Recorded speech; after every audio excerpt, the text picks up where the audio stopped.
النبي صلى الله عليه وسلم قال: إذا مررتم برياض الجنة فارتعوا، يعني اجلسوا واستمتعوا فيها. الصحابة استغربوا وقالوا: وما رياض الجنة؟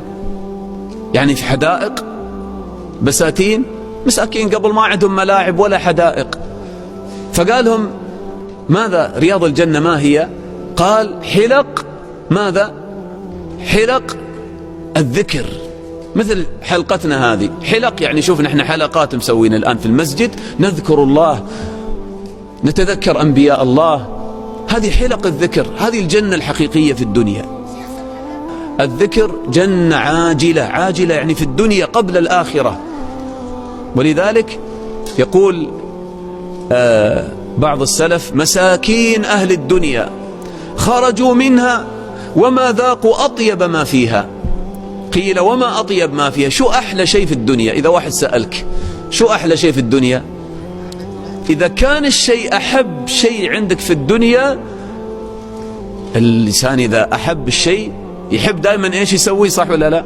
نعم. إذا أنت صادق في أنك أنت تحب القرآن، أحب شيء عندك في الدنيا القرآن أو الصلاة، لابد يرى هذا عليك، أنك دائما تذكر الله وتتعلم العلم وتصلي. إذن قال: وما أطيب ما فيها؟ قال: محبة الله ومعرفته وذكره. شوف، أحب شيء عنده ذكر الله ومحبة الله.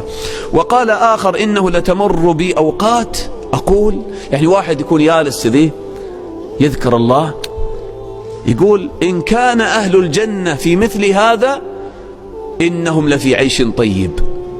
يقول: إذا كان أهل الجنة في مثل هالحياة اللي أنا أعيشها الحين في الدنيا وأنا أذكر الله، أحس أني مطمن ومرتاح وسعيد جدا.